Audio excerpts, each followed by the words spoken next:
Southeastern BC, territory of the Sinixt, Secwepemc, Ktunaxa, and Sinixt. Although the latter may not be known to you because according to the Canadian government, they're extinct.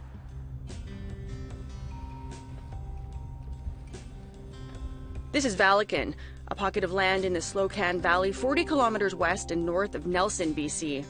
It's the site of Sinixt occupation that's gone on 3 decades and counting, believed to be the longest occupation in Canada. These the peeps we're looking for?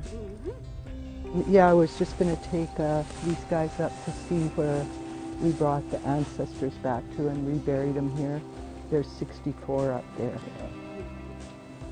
In 1987, highway crews uncovered an old Sinixt village nearby. A few Sinixt scattered in the region, and also those living south of the Medicine Line in Washington state, took over this piece of land at the confluence of the Little Slocan River and the Slocan River. 6 ancestors were repatriated here. That grew to 64, James says.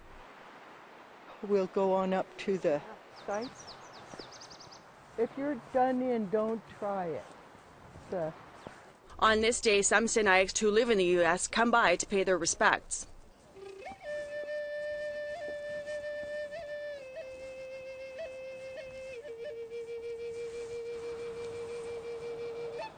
But all those rock cairns, every one of them represents a reburial.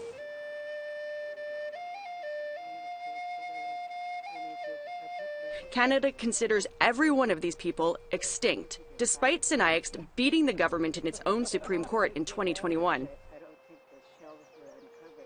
They lived alongside Sinixt, Secwepemc, and Ktunaxa in southeastern BC, part of a people whose traditional territory extended from what is now Revelstoke, BC in the north, south into Washington to what's now Kettle Point.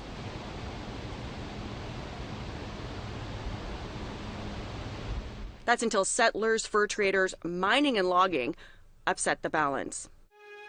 The Columbia River, one of the most erratic in the world, is being harnessed. Then massive damming of the area caused widespread displacement. 80% of Sinixt were pushed south of the U.S. border, rounded up with people from 11 other displaced tribes, onto the Colville Reservation. It's where they remained until now. Possible a better life for millions both sides of the border. I think it's pretty sad to see what it's come to, but I really blame the colonial governments for creating this. People said to me, you know, you're going to go up there and you're going to risk this and you're going to risk that, and possibly you're going to get thrown in jail. And then I told them, yes, that's a possibility, and I could use a vacation. Rick Dezotel is an American living on the Colville Reservation in Washington state. He's also Sinixt. In 2010, Dezotel, a fish and game officer, crossed into Canada and shot an elk to set in motion a fight for rights on his ancestral lands, arguing their Section 35 rights aren't void just because Canada and the U.S. created a border through their territory. I think it's fair to say the government understood that this case would change the way we would look at cross-border peoples. I think the government saw it as a very important case and took it all the way up. But thankfully, they went 0 for 4. Over a decade, they won through 4 levels of courts, with the Supreme Court of Canada siding with them in a 7-2 decision in April 2021.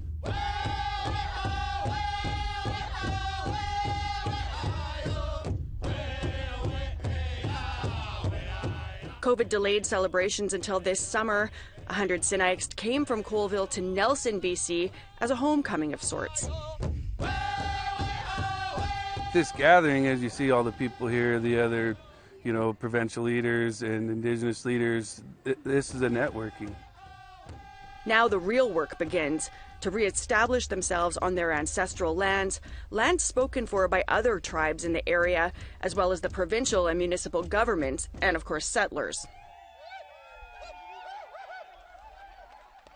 Speaking of settlers, in a surprising twist, it was actually settler evidence that helped Sinixt win in court. As a younger lawyer, I always thought I could win cases by, constructing these wonderful legal arguments. But the truth is, you win cases certainly like this one by having Great evidence. Old maps and missionary logs convinced the court that Sinixt had claim to this territory.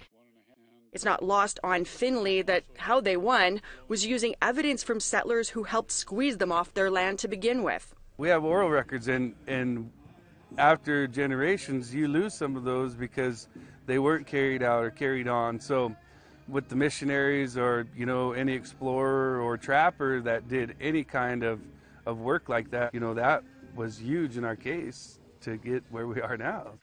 Despite the win, the government still considers them extinct somehow, while agreeing they have land rights here. A small few Sinixt remained in southeastern BC in the 1900s after others went south. They made up the Arrow Lakes Band under the Indian Act. When the last registered band member died in 1953, the Canadian government swiftly declared them extinct in the region despite their descendants living on, scattered. Once off the books, their 243 acres of reserve land was given to the BC government.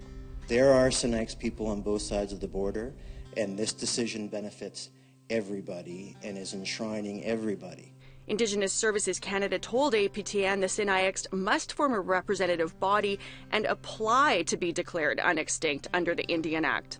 We don't want to jump right into that and just have it be something that you change in 5 months or you change in 5 years or in 50 years you look back and say, we should have done this. We want to be meticulous. We want to do it right the first time so all parties involved feel like they're happy with it. But it's not all joy. Don't forget, not all Sinixt were forced south. Some remain in the area, bureaucratically extinct, and they're not rolling out the welcome mat to their American relatives. Well, it was a hunting rights case. Right. It's not whether we exist or don't exist. It's a right to come here and hunt, pure and simple. We have to re-inform people, oh no, we're still extinct. And she questions their intent in the region, some of the most resource-rich in the province. Their corporate structure is Colville Confederated Business Council. So it is the council's mandate to conduct business. While she resides in Canada, she's also a Colville tribal member. She wasn't at the homecoming, but she was well aware of the long list of sponsors who made the celebration possible. BC Hydro, Fortis BC, Nelson District Credit Union, Nelson Kootenay Lake. In part 2 of this perspective series, Healing Within the Sinixt, what's next in their quest to restore a presence as American citizens with ancestral lands in Canada, and what does it mean for other cross-border tribes? That's tomorrow. I'm Melissa Ridgen, reporting from the Slocan Valley in British Columbia.